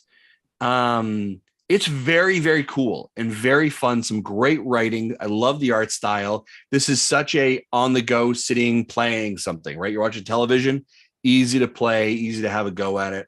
I've really, really enjoyed it. It's very cool. So I would highly recommend it. And I actually think like Marty and Tim, I think these are definitely like games that you guys should check this out, because I think you guys would really enjoy this game. Okay. And so it's a little bit of a puzzler at times too, because it's like, how do you get there? Which club do you use? Go ahead, Jesse. Does that mean that I would not appreciate the game? I don't know if you'd like it as much. I was thinking about this. I was like, definitely, like, I know Marty's tastes a little bit more. I think this is very much a Marty game.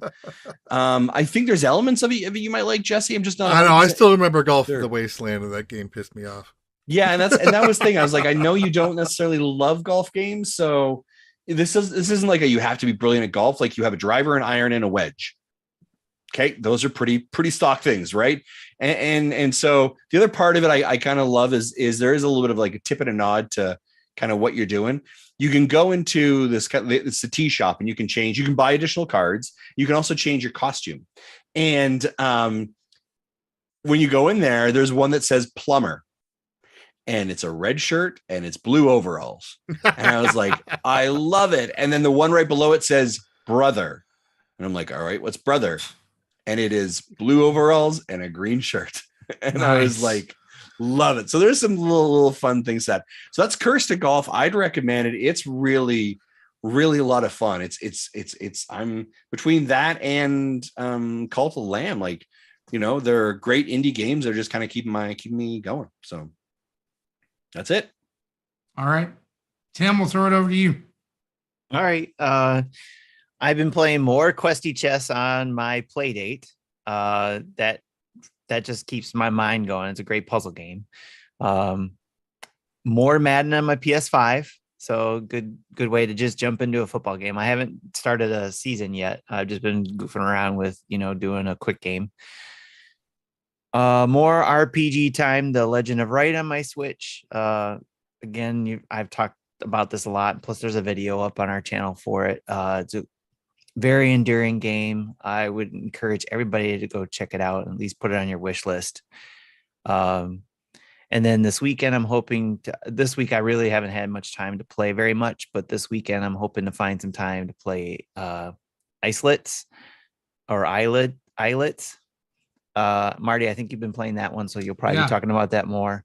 And then I'll be jumping into Yars Recharge. But before I do that, I want to replay a little bit of Yars Revenge to get to play the classic Atari 2600 game a little bit, because Yars Recharged is another one of those Atari recharged games. Like if you've seen it out there, there's a Missile Command recharged. There's other Atari recharged games out there. Breakout, I think, is another one they did too. Yars Recharged is a remake of Yars Revenge. And so before I jump in, and I'll do a video on it as well. Before I jump in, I want to jump in and play, just get a refresher on Yars Revenge, because I have that on the Atari collection I have for the Switch. So, and then of course Splatoon 3, hopefully finding some time to jump into that this weekend as well. But that's what I've been doing this weekend. Hopefully what I'll be doing this weekend. Yars Revenge sounds like a Pirates movie. Yars Revenge. Yar. Yars. I am so disappointed right now. Why? Because I like how we were all disappointed that he was disappointed. Like, oh, why? Oh, but don't. Because has any of you played Yars Revenge before? No, we're not. I did a long time ago. Okay, yeah. So I don't think I was born when it came out. Yeah, I've played the game, so it's and Pirates. The pirate theme didn't enter my mind until you guys said that. If you haven't played it before, you might think it's a pirate game, but it's not. You're a bug.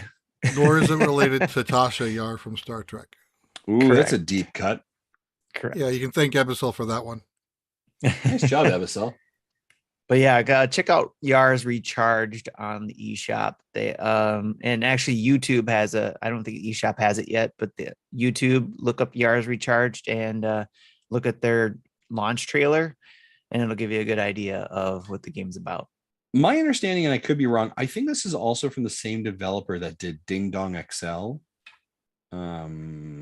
Okay. Another couple. I could be wrong. Nick something. I think I thought I heard them say. I thought I heard someone say that. Well, we've done quite a few of the recharged games. I did not look to see what else they've done, but I'll look into it because I'm going to do a video on it because we did get a code for that, and I'm looking forward to checking it out. Do it. Yars. Cool. I have a buddy who has a sealed copy of Yars Revenge in his closet. Nice. From the original. That's crazy. Yeah, it's pretty cool. Pretty cool. I remember the first time I tried playing that game, I didn't know what I was doing, but the game came with a little comic book that, reading the comic book, it kind of explained what you're supposed to do. So my mom read it and explained it to me, and then I knew what I needed to do to play the game. I hope I can read that in the game. That would be helpful. That'd be cool if it was still there, right? Yeah. Yeah. Jesse, what have you been playing? All right, so continuing my playthrough of Blossom Tales 2, the Minotaur Prince. I think I'm near the end. Basically, there's like 3 dungeons where you pick up with a reward as a part of a key, and then that lets you open up the Minotaur's lair, which I presume is the final area.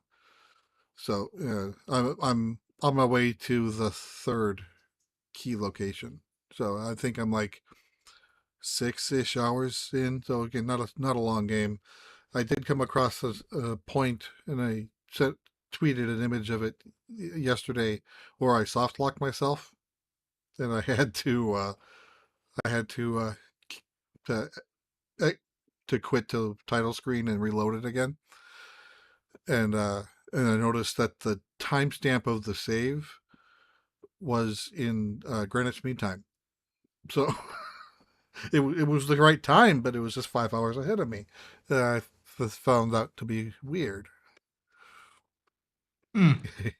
Right, so I plan on finishing this game. Hopefully, I'll have it finished by the next episode. It depends on how much time I'll have this weekend. Because in addition to the Pokemon that I talked about, I also got a code for another escape room game. It's from a different developer than the previous ones I've played, so I don't know what to expect with this one. I might do a live stream on Sunday about that one. Anyway, and I've also been continuing my playthrough of Picross 3D on my modded 3DS, and I'm in I finished the easy, normals, and hards. I think I'm in the very hards or whatever that last difficulty is. So I'll probably have. That's something I'll play while I'm listening to YouTube videos and watching TV if I don't need to pay attention to it. So that's probably something else I'll have done before the end of before next week. Gotcha. I have been playing more Live Alive. I beat the game. If you want to say that, well, I got a bad ending. It wasn't a great ending. It wasn't the worst bad ending. But I kind of know what I have to do now to get the good ending, if that makes sense. The final boss fight was very difficult. If you're playing the game and you get to the very end, you'll know what I'm talking about when I say this. I would advise you to make sure that your characters are of a high level, which is around 18 to 20. And go find their most powerful weapons. I think I mentioned this last week, but every character kind of like you have this big Avengers moment, right? And you're in this place with all the characters, and there is a dungeon that corresponds to every character. And in that, you can find their most powerful weapon, but you can also find lots of defensive accessories and armor and things that they need. And you get attacked. The main part of it is that it's kind of tedious because there is a pretty high random encounter rate. But I think that's done that way to, like supercharge your characters, right? Because there were skills that I was still learning after being in this. So it's good to find everyone and get all their stuff. So be sure you have that. Even with that, the 4 characters that I carried into the final end game, I struggled a little bit with the end boss, which is bizarre beyond belief. But yeah, anyway, so yeah, I beat it twice. So I beat it and got the bad ending, and then I got the slightly less bad ending that lets you know what you really have to do to win. And then apparently there's the worst ending is if you die during the end boss. He basically destroys the world. He brings Armageddon. So yeah. Anyway. Love the game. I'm still saying it's fantastic. You need to play it. Especially if you're a JRPG fan, or if you just love like a good story, like it's all coming together. I love it. It's fantastic.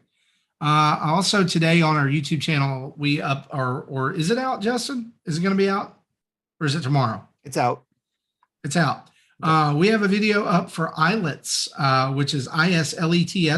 If you're a fan of Metroidvanias, especially like Hollow Knight, or I kind of got an Iconoclasts vibe from this as well, with a little Celeste mixed in. There's some tricky platforming in some places. This game is you need to have it on your radar. Simple story. You play as a mouse who has set out to be a great adventurer after these islands, which had kind of over time grown together. The story tells you this, like they've grown together and they built these electromagnets to keep them together. And then everyone forgot the electromagnets existed over the generations. And one day, all the islands where people are living pull apart. And over time, they get overrun with monsters and everything. So people are trying to go and recover the generators and get them started again. And everyone's failing. And so you play this mouse called Aiko, who lands on one of the islands and has set out to basically be a hero. Very, very Hollow Knighty, Metroidy, beat the boss, get the power up, get into the new area, go a little further. But here's the thing. The music is awesome. If you're into lo-fi music, it's super lo-fi, chill. Art style looks like, it looks like a Miyazaki movie, if you know of any of those. A lot of hand painted or painted backgrounds. Animation is just wonderful. But it is an action RPG, so kind of keep that in mind if you are or Metroidvania if you're looking for that. But it's out, it's live right now. I recommend it. I will definitely be diving more into this one. There are some games we get to review, and I do the video, and I'm like, I don't think I'm going to play that one anymore. But this one's definitely one of those. And I would say the difficulty level on it is somewhere between like Metroid Dread and Hollow Knight. All right, so like it's not super punishing, and you can even set a difficulty level at the beginning, with easy being a whole, like it changes the way the enemies move. So it's not just like, oh, you take less damage. It tells you all the things it does if you go easy route. So I'm playing on normal and finding it really manageable. So Nice. Islets, it's out right now. I'm glad we got a code because I may have put it on a wish list and not played it, but for a while. But I'm gonna dive in with the little time I have right now to play games. So that's what I've been playing. Tim, let's flip on the community spotlight. All right, before we do, I have one more game I actually been playing that I forgot to mention. Okay. I'm surprised I forgot because I spent like probably 6 hours in this game over the weekend, probably longer, because my daughter has been playing Genshin Impact. And she said, Dad, you got to play this game. And she also told Sam, she goes, Sam, you got to play this game. So we're like, okay, because she wants us to do co-op with her. And we jump in, we download it, we start playing, and we find out that you got to be level 16 in order to play co-op. What? So I started just. How long did that take?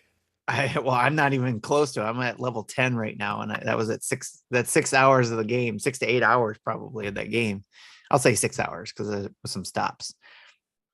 And then Sam, he just stopped. He was like, I want to play something else. So, but yeah, you got to be like a level 16 in order to do co-op with friends. So I'll be probably playing some more of that. But I have to say, Genshin Impact is actually pretty good. I'm actually really liking the game. There is some, it is free to play. So you are going to pay for things that you want as far as enhancements to your character or getting new characters, because it's kind of like in the way of Fire Emblem's mobile game Heroes. Gotcha. Where you get certain level characters, like 3-star, 4-star, 5-star characters in packs. They call them wishes, I think. So you get wishes, and then within those wishes you get like I think 10 wishes or 8 wishes or something like that. I don't remember. And then those wishes you'll get certain star level items or characters. So I did spend $5 and get the starter pack and got to experience what that was about. And I got a couple good weapons out of it. I got a 4-star or 5-star character. I can't remember. I don't think I got a 5-star. I think I got a 4-star. But it's been a lot of fun. It's definitely Breath of the Wild inspired, as far as the open worldness of it and stuff like that. But there's so much going on in there, and there's so much that you get to learn, but it does slow roll you into what's going on in the game. There is a story going on there, and really there is a lot of content there for being a free game, because I really didn't have to spend the $5 that I did. I just wanted to, and figured I'd throw some money at the company for making a good game, so as I recall, it has been talked about coming to the Switch for a while. Yes, it is on mobile, and I'm surprised like it will come to the Switch. Yeah, it's one of these indie directs one of these days is going to be, and it's out today. Yes, what's going to happen. I believe so too. And if you create an account with them too, it'll be cross save between any of the platforms you play on. So if it does come to the Switch, whatever I've built up on the PlayStation, I'll be able to continue on the Switch, which I hope it does, because that is a great game to be able to play on the go. I tried playing that game once, and I just wasn't in the mindset for it, because I just passed out like within 10 minutes. That is definitely not in the right mindset. So yeah, I still have it on my system. I plan on trying it again sometime, starting over. It definitely has its anime tropes. So, but they're not a bad thing either. So which is a Chinese version of an anime probably, but yes, but I know what I'm getting myself into. Yeah, and it does have some of the kind of like the Fire Emblem-esque, not necessarily the friend building part, but more maybe I'm thinking Fire Emblem because that's what I have experience in. But you know how in Fire Emblem, if you've played it, Three Houses type of thing, where there's a very flirty character. Well, there's one of those in here too. She's very flirty, probably something Drew and John would be into. So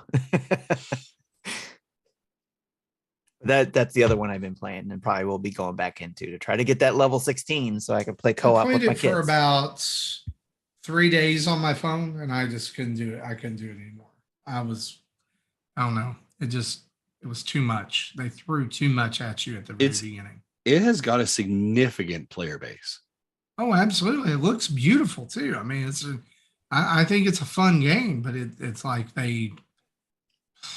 well, my goddaughter and her dad also play, and I told them I was playing, and they're like, let us know when you get that level 16. So I have quite a few people I'll be probably co-oping with. I gotcha. I was actually shocked it wasn't announced at Gamescom as out this month for Switch or something like that. So. Yeah, they didn't announce. Well, they announced 3.0 update there, and then they also announced their newest game that they've been working on, or they already announced it before, but they gave another trailer for it. And I forget what it's called, but it also, I mean, it looks very much like Genshin in that way, but you're on a space train. Oh, space trains. So space, zombies, horror. Yeah, it didn't have zombies or trains. Horror stuff, but it was on a space train. Not sure exactly what's going to happen there because I didn't understand the whole story there. I just got into Genshin. I don't want to get into anything else at the moment. So, yeah. So, Tim, are you going to double dip into Inscription on PlayStation when it comes out? Yes. So that's actually a question that's coming up too from our community about double dipping. I was going to say we've got a question about that. So, love it. Let's talk. Speaking of community spotlight, let's turn it on and head over to that segment right now. Let's do it.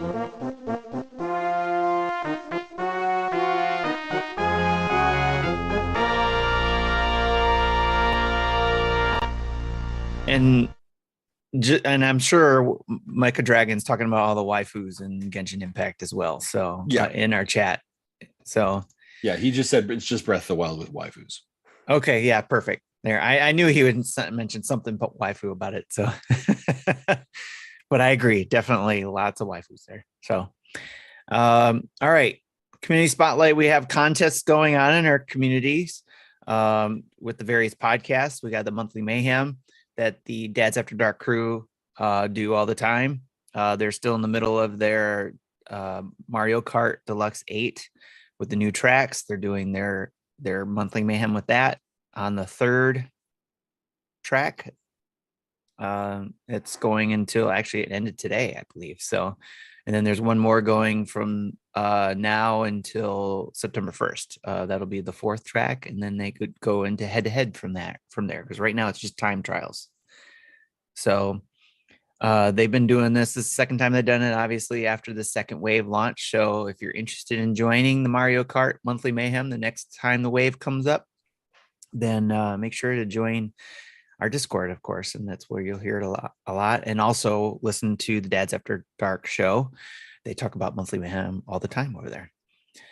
There's also Dads After Dark's bounty board, which if you didn't hear us last show, Justin upped the bounty for being the first to collect all Lego Star Wars Skywalker Saga Kyber bricks. If you collect all 1,166 of them, the Dads After Dark show will give you a $100 eShop card. I'm working on it. We are literally I'm working on paying it. for your game for you, plus additional money. Plus money towards the next Lego game if you want. Correct. And then Game Pass News Achievement Hunters, they have that going on. Actually, they're working on the next hunt, but they did tell me that they are giving away 3 months of Game Pass. So go to their Twitter. That's at Game Pass News. There you'll see their pinned tweet where you can find 2 different ways to enter. 1, you make a comment on that tweet, or 2, follow the link to their YouTube short that they made that also announces the contest and comment there on that YouTube short. Do one of those 2 things and you'll be entered in to get a 3-month Game Pass. So go to at gamepass.news again at Twitter. And guys, I would say, just if you haven't for Game Pass and for Retro Logic and for Dads After Dark, sub and listen to those shows. These guys are fantastic members of our community. And they put on just absolutely amazing content, and we're so proud of them, and we're so proud of them to be part of our network. And and they're just awesome. So something give for them everybody. Subs, likes, there's our hope there, and one day we're hoping to have an actual PlayStation podcast as well. Is to provide people the space to create content that they want to, and they do a fantastic job. So just give them some love, give them some support, and they're doing a fantastic job. Speaking of which, I'll jump right to that for now. Is our Game Pass News? They dropped episode 66 called Saturday Morning Coffee Cult, where they talk about Hogwarts Legacy being delayed, Game Pass Exodus, and or at least the games that are exiting Game Pass, and when's Deathloop coming to Game Pass. They talk about that as well as other things in regards to Game Pass favorites. One of the things I like about their show is they talk about things that they've been playing there. So gives you kind of a route to go if you're overwhelmed with too many games on Game Pass. You also have the Dads After Dark show, which Justin mentioned. Recently, they dropped a special episode where John talks about stuff he likes and stuff he doesn't. He had other choice of words, but that's what they do over there. They are not the family-friendly version of us here. They talk a little about everything. So including the things that John loves and sees and what turns him off and all that kind of stuff. And he asked for people to leave them a voicemail if you can too. So go to their Twitter channel, Dads After Dark show, look for the instructions on how to leave a voicemail on their Anchor channel and tell them what you want in your games. And they'll talk about what you got. And also mention with Retro Logic, which they actually have a family of podcasts going on over there too. Not only do they have Retro Logic, where on episode 86, they talk about fighting games, and they had our friends over there in on that discussion. All In Eric from the All In podcast was there. Mm-hmm. Also on topic retro is Dat Fat John's show, where he had Adam, which is also somebody from the Retro Groove show. He was on to discuss Alien Hominid. So they talked about that game, and they basically on topic retro is taking one game, and they talk about that one game, a retro game, for that episode. So, and then again, I mentioned Retro Groove. That is their music podcast, where they recently had their episode 2 drop for season 2, and they talk about progressive rock and things that fall in that area. So go check out those. We've also got a kind of a cool review or first play of OFK. Is that right? You want to talk about that, Tim, in retro Yes. music? Yeah, Because that's Retro kind of a cool Groove experience. came over. Liam, he's in our community and also is a co-host of Retro Groove. They did a special look at the We Are OFK game, and it's on our YouTube channel. Go check that out. He'll be dropping every time there's an episode that drops for that game. We Are OFK is an episodic game. He did a review of the first 2 episodes there. A little spoilery there, so if you don't want to know everything, I would say, maybe listen to a little bits in here and there of that review. Or at least, if you're interested in the game and wanting to get an idea of the first 2 episodes, you can go watch that. He will be dropping more episodes of the other more, how do I put this? More videos of the episodes once those episodes drop. So keep an eye on our channel. He's been doing great with that. So that's it from our family podcast. Let's go back to our community real quick. We had one more question that was outside the realm of everything else we've already covered throughout the show from our community. The last question we got, at least written, because we also have a voicemail, is from Mikey Burgett. He asks, what are y'all's thoughts about double dipping, i.e. buying 2 copies of a game, 1 digital and 1 physical for video games? For me, I have an easier time doing it for films, ones that don't have a digital code included with the physical. But for games, I have a harder time justifying it. What are y'all's thoughts on the subject?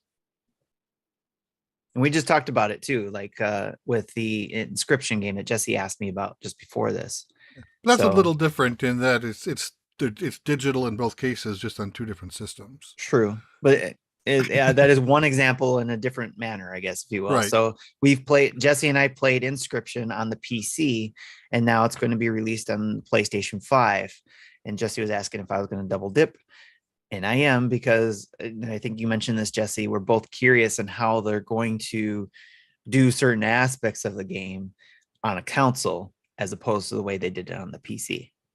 Yeah, it can kind of like we'll go back to Mikey's question, but John Blanco asked us if the game will be severely compromised because of this.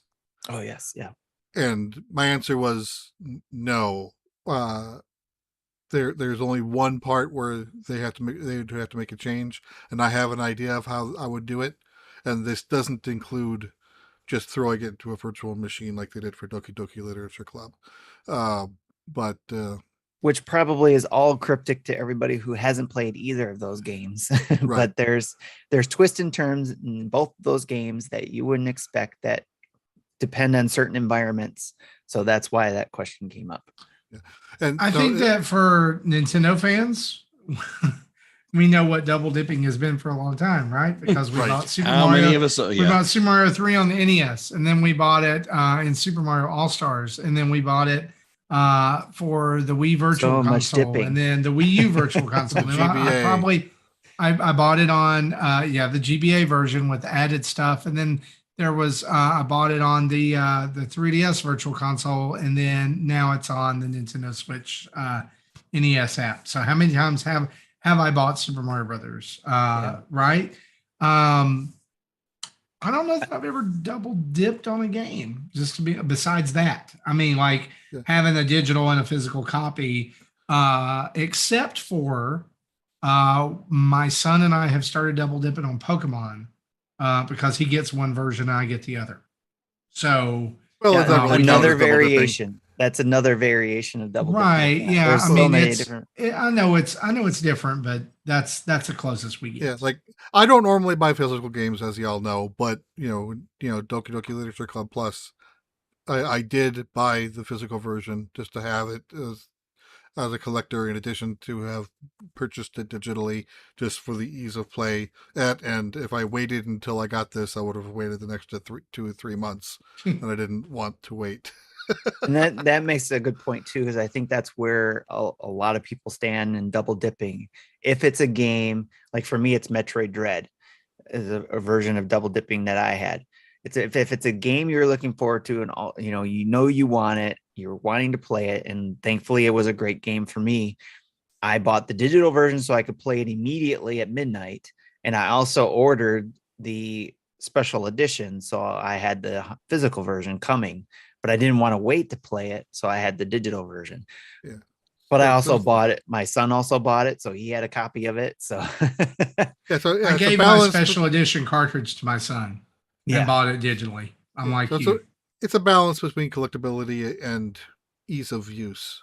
Yes. And if that means, and you have the means to do it without breaking yourself, if that means buying it twice, then that's what it means.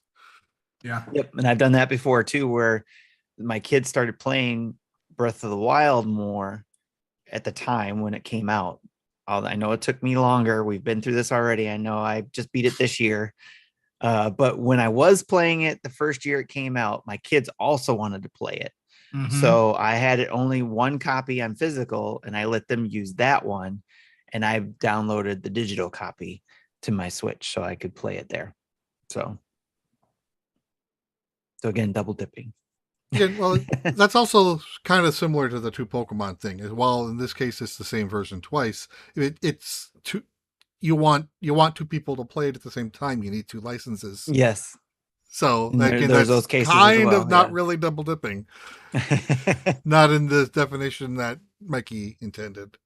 Right. So I guess it just depends on. Justin, do you have any that you've double dipped on? No, not physical to digital. I think earlier to Marty's point of the, how many times I bought Super Mario 2 or whatever it is, but right, no, I very, very rarely double dip in regards to it. I've done kind of like the Inscription we were talking about. I also double dipped on Madden 23, more recent game, because it was a tribute to John Madden. Mm-hmm. And I wanted to be able to play it on the two systems I bought it for, the Xbox and the PlayStation. So I double dipped there. So another example of double dipping on the same game, but two different systems. So I think where this is all going is just depending on where your mindset is on that game, what purpose is it for, like all these examples we gave. So I hope that answers your question, Mikey. So now we got the voicemail from Christian. Hey guys, this is Christian. I just wanted to call and tell you guys you're awesome. Thank you so much for providing so much awesome quality content during the summer. I just wanted to actually ask a question about The Legend of Zelda Breath of the Wild 2. My family and I are big fans of that game, and sometimes we'll just brainstorm together what the next title will be. And we were wondering what you guys thought. Just for reference, our thought for the next title, we think it's going to be about sages. So we think the title's going to be Legend of Zelda Quest of the Sages, where we think that Link is going to complete a quest per sage that the sage tried to complete but wasn't able to. And now Link's going to pick up the mantle and complete each of the 7 sage quests to restore or repair his arm or sword, master sword. But anyways, tell me what you guys think about what you think the next title will be for the Breath of the Wild 2 sequel. Also, on a side note, I just wanted to tell Jesse, hey, man, thank you so much. You've inspired me to lose some weight. I looked up the word keto whenever you talked about it a while ago, and I've lost a lot of weight, so thanks a lot for that, too. All right, guys, I hope you guys have a great night. I'll talk to you later. That's awesome. Congratulations. Wow. Inspirational Jesse. Yeah, that's, now we're going to have to, guys, now we got to start giving him kudos for that too. It's just too much. He's you know what's going to happen? He's just going to get a big head. And then he's going to be like, well, I'm the Nintendo Dad's Employee of the Year 8 years running. We're going to do it my way now. Yeah, that's exactly how Jesse rolls. But that's just then more weight that I have to lose. So I don't want to do that. Oh, there you go. Nice. Great job. Well, congratulations and great job, Christian, and great job, Jesse. Obviously, just busting. Absolutely. That's awesome. Yeah. So Breath of the Wild 2 titles. I don't know what it's going to be. I just want the game. Yeah, I've never been a creative one to kind of think up stories and plots and whatnot. That's why I've never been a game developer. That's why I'm a business app developer. And someone tells me what to make and I just make it. But but yeah, so I really I just want the game and I want to play it. I want to experience someone else's imagination. I want for you to have to like it's some kind of like I'm gonna use the word like multiverse, right? For if I'm using a Marvel term right now, and somehow Link has to slip between different Zelda games, right? To solve the problem. So all of a sudden you're in Wind Waker, and all of a sudden you're Twilight Majora's Princess. Mask. All of a sudden you're dropping through and you're flying into Skyward Dang Sword. it, Justin! Why did you have to say that? Now I want that game, and I'm That is so brilliant. disappointed. that is and that is kind of like and it becomes like some moment at the end where like all the multiverses come into some incursion, but yet they don't destroy each other, but rather Link like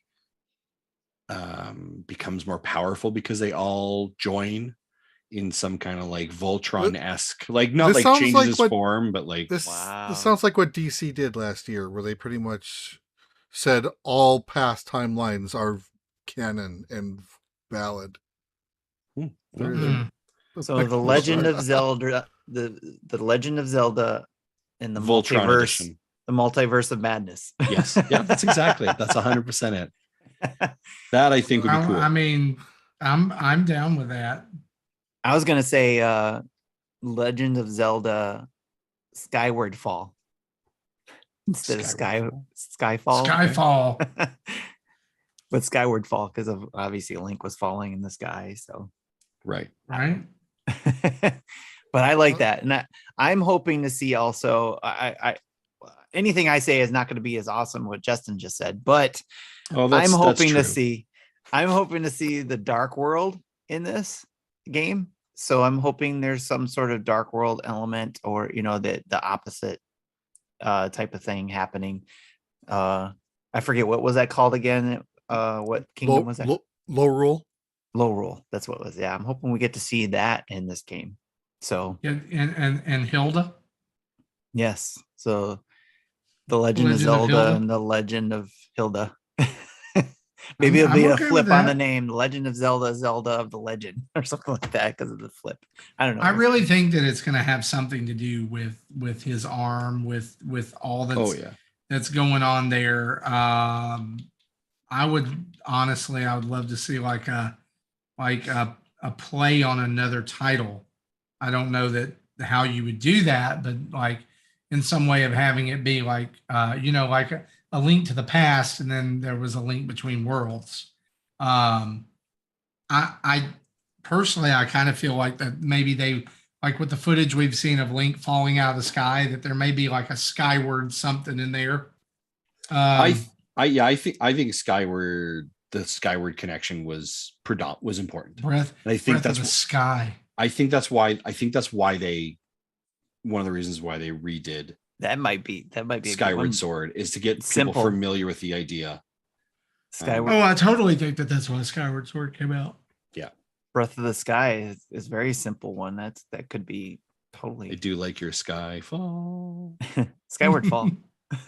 Episode says Lonk, and which I don't remember. I don't know what that is, but I thought of Lunk from Cyanide and Happiness. No, do you know what? You don't know what Lonk is? Not off the top of my head. It was a Mii that was made during the 3DS days that kind of looked like Link was special. Okay. They called him Lonk. Okay. The image I had in my head was Lunk from Cyanide and Happiness. Funny. Yeah. It's probably along the same lines. Funny. At this point, yeah, he kind of looks like a Cyanide and Happiness character, actually. Yes. Yep. Well, Christian, thank you for your voicemail. And I believe that is going to wrap up episode 389 of Nintendo Dads. We want to thank you guys for coming along with us on this dumpster fire train going downhill. And thank you for listening. Seriously, thank you for listening to the show. Thank you for being a patron. Thank you if you've subscribed to us on YouTube or Twitch or wherever. If you've used one of our codes to buy a product, thank you so much for everything you do for our community. And we just want to encourage you, tell everybody about the show. Clue them into your favorite Nintendo Dads podcast element, be it our YouTube channel, our podcast, website, whatever it is, and just help us spread the good word. As we close out, we want to say a huge thanks to our Patreon producers, Dave Ernsberger, Solo Something, Alexander Ocampo, RJ Kern, and Chad Benoist. Thank you guys for jumping in there at the $30 level. And you too can be a patron of the show by heading over to patreon.com/Nintendo Dads, and you can sign up there to be a part of the fun. Also, a huge thanks to our YouTube subscribers, our Twitch subscribers, and the 15 of you Twitch subscribers who also use your Amazon Prime subscription to get access to our Discord community and activities. If you want to know how to do that, go over to our website, nintendodads.org. Shoot an email to Tim. He will be glad to help you. And you remember, too, you can go to manscaped.com and gooder.com and get some percentage off your order by using the code NINDADS. That's NINDADS. And we want to thank them for sponsoring the show. You can find us in most places like Patreon, Twitter, Facebook, Instagram, Twitch, YouTube. Just type in Nintendo Dads, or you can email us at nintendodads@gmail.com or call in and leave a voicemail like Christian, 929-25-NDADS. That's 929-256-3237. I want to say a big thanks to OC Remix for the music used throughout the show. And a reminder, download us from your favorite podcast app of choice each Friday. And remember, written words of review are always the best. Give us a 5-star review. Tell us how much you love the show. Tell us what your favorite animal is. It is a kitten, a puppy, a baby hippo, whichever one you want. Leave a review and push us on up the charts. Helps people find the show. Guys, thanks for hanging out for episode 389. For me, for Jesse, for Tim, for Justin, we'll see you next week. Bye-bye.